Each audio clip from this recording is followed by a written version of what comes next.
On the basis of change, on the basis of pulling us together again. We have to remind ourselves that 48 million people voted for John McCain, roughly 54 million people voted for President-elect Obama. But the most important thing about this election, and the thing that astonishes the rest of the world, we are now one country again. We're unified, and we're all going to get behind our new president and do everything we can to make sure that President-elect Obama is successful. That is our system. Nobody reached for a gun. Nobody protests. We are now together as a nation, and we have to keep marching forward as a nation, together, unified, if we're going to get through the troubled times in which we are dealing.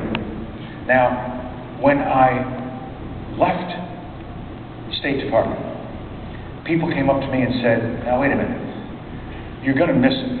Aren't you really going to miss everything that went with being Secretary of State?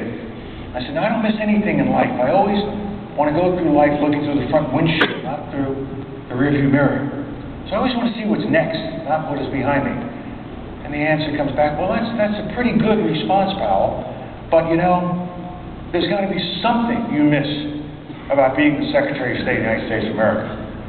Well, yeah. There's one thing I miss, and I miss it very, very badly. I miss my airplane. I had my own 757.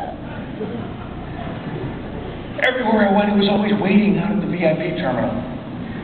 And when it became time to leave a foreign country, I would go out to the VIP terminal and I would drink a farewell cup of tea with my hosts and wait as they rolled a long red carpet out to my plane. And then when the carpet was in place, I would say goodbye, and I would start down the red carpet, and a band would be playing. An honor guard would be waiting. And I would go down the red carpet and wave to the adoring crowds. I would get to the steps going up to my plane. My left foot would hit the bottom step. The pilot would start the right engine. When I get to the top, the pilot would start the left engine. I go into my private cabin, put on my seatbelt, and I would wait patiently until a steward came in with a Diet Coke on a silver tray. And then he would take the Diet Coke off the silver tray and plop it on the table in front of me so others could hear. And when word got up to the pilots, the Coke was on the tray, off the tray and on the table, the plane would immediately start to move. It was cool.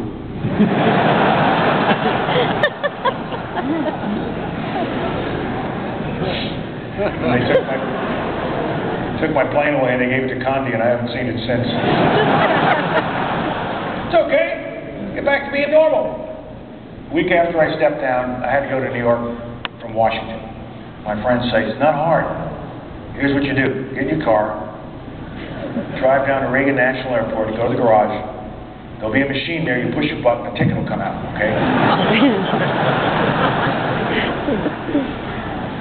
You then park your car, you walk across the bridge to the Delta shuttle counter, and you get a ticket, you get on the airplane. Thousands of people do it every day, no problem, okay? Drive down to Reagan, push the button, ticket comes out. Good start. Walk across the bridge to the Delta shuttle counter. I have made 3 mistakes when I show up there. I showed up late, I paid cash, and I had no luggage.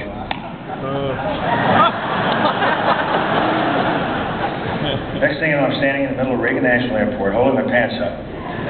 An extremely large dog begins to smell me. Friends are going by, Mr. Secretary, anything wrong? No. And then the guy comes with the wand. This was a new experience. And because it's me, he decides he has to do an extremely thorough job. So I'm standing there and he's wanding away. And finally I'm looking down at him and he's looking up at me and he says, General Powell, how are you today? I'm fine. But if you know I'm General Powell, why don't you go over there and look for Osama bin Laden? Why exactly are we going to do this, man? You know, I don't get it. I don't get it. The fact of the matter is, I knew exactly why we were doing this because I put this system in place before I left. And we had to. 9/11 was such a shock to us that we had to do everything possible to protect the American people. The first responsibility of the government is to protect the people from all the various threats that are out there. So we put this system in place that inconvenienced so many travelers at airports but was necessary. And I had the visa system and I had to fix it to make sure we knew who was coming to our country, what they were doing, and when did they leave. That took time, slowed everything down. made it more difficult to get a visa. You couldn't count on when you were going to get it. But we're a lot safer as a result of the new procedures that we put in place and what we've done. But after about a year and a half, I went to President Bush and I said, Mr. President, we're a lot safer, but I fear we're paying too high a price for our safety. And here's how it manifests itself. Foreign students who used to come to our great universities are not coming in the same numbers. It's dropped off. Every American university president is writing me and complaining about it. Foreign individuals who used to come to Mayo Clinic and MD Anderson and Johns Hopkins and places like that to get medical care are not coming in the same numbers because it's too hard to get here where they think they'll be stereotyped at our airports. People who would come to Disneyland or Disney World or Orlando, they're not coming in the same numbers because the world has changed this spring. They don't have to come to the United States to find great health care. You can get it anywhere in the world now. You can go to India and get top flight health care.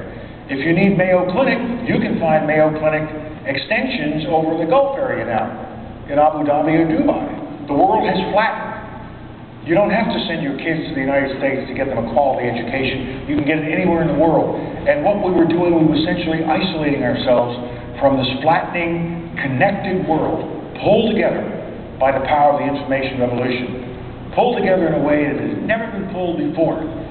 That's why you can see it here in this audience with 50 countries represented. Increasingly, we are all interlinked. And America could not sort of step back from the rest of the world. We had to open up. And we have to change this. Why is it so important? I want foreign students to come here because they get the skills they need to take back to their countries and start those countries up the economic ladder. Or they stay here and contribute to us, become Americans, and make an important contribution to our society and to our economy.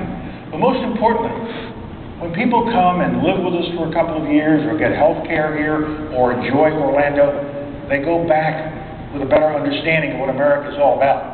We're not a Hollywood sitcom. We're not a Michael Moore book. We're not an Oliver Stone movie. We're great people. We're a wonderful, kind, considerate people. We reach out to the rest of the world. We belong to the world. Every nation touches us. We touch every nation. And we have to remain open and welcoming if we're going to continue to be an American.